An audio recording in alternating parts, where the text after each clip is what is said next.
రాష్ట్రం విద్యారంగంలో 3 ఏళ్లలో కీలక మార్పులు వచ్చాయి. ప్రభుత్వ, ప్రైవేటు స్కూళ్లలో విద్యార్థులతో పాటు టీచర్లు, స్కూళ్ల సంఖ్య పెరుగుతోంది. గతంతో పోలిస్తే బాలికల అడ్మిషన్స్ పెరిగాయి. ఇక ముఖ్యంగా డిగ్రీ, పీజీ కాలేజీల్లో అమ్మాయిలు ఎక్కువగా చేరుతున్నారని విద్యాశాఖ లెక్కలు చెబుతున్నాయి.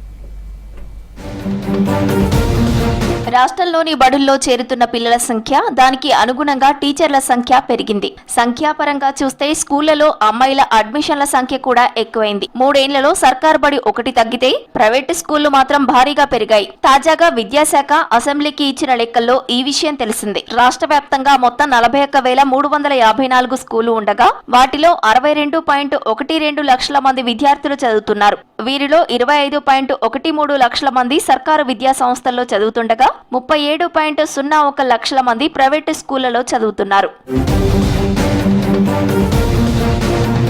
మరోవైపు 3 ఏళ్లలో టీచర్ల సంఖ్య కూడా పెరిగింది. రాష్ట్ర వ్యాప్తంగా సర్కారు, ప్రైవేటు అన్ని మేనేజ్మెంట్ల పరిధిలో 2022-23 విద్యా సంవత్సరంలో 2,81,938 మంది టీచర్లు ఉండగా 2023-24లో వారి సంఖ్య 3,16,571కి పెరిగింది. 2024-25 విద్యా సంవత్సరంలో టీచర్ల సంఖ్య 3,33,269కి చేరింది. ఈ లెక్కన 3 ఏళ్లలో 51,000కు పైగా కొత్త టీచర్లు వచ్చారు. 2 ఏళ్లలో సర్కారు స్కూళ్లు, గురుకులాలు, కేజీబీవీల్లో కొత్తగా చాలా మంది టీచర్లను సర్కార్ నియమించింది.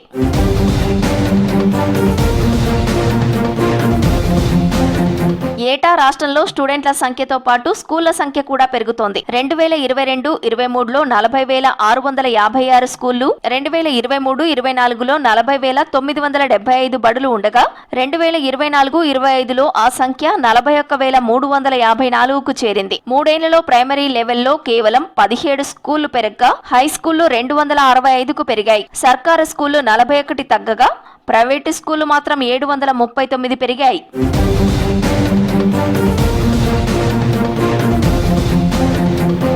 గత 3 ఏళ్లుగా అడ్మిషన్లలో అమ్మాయిల సంఖ్య పెరుగుతోంది. 2022-23 విద్యా సంవత్సరంలో 27,85,741 మంది బాలికలు స్కూళ్లలో చేరగా 2024-25లో ఆ సంఖ్య 29,23,939కి చేరింది. 1వ తరగతి నుంచి 5వ తరగతి వరకు 2022-23 విద్యా సంవత్సరంలో 13,99,876 మంది అమ్మాయిలు ఉండగా 2024-25లో ఆ సంఖ్య 14,61,850కి పెరిగింది. అయితే అబ్బాయిలతో పోలిస్తే అమ్మాయిల సంఖ్య తక్కువగానే ఉంది. గతంతో పోలిస్తే మాత్రం బాలికల సంఖ్య పెరిగింది. ఇప్పటికే డిగ్రీ అడ్మిషన్లలో సగానికి పైగా అమ్మాయిలుంటే పీజీలో ఏకంగా 70% పైగా అమ్మాయిలే ఉన్నారు.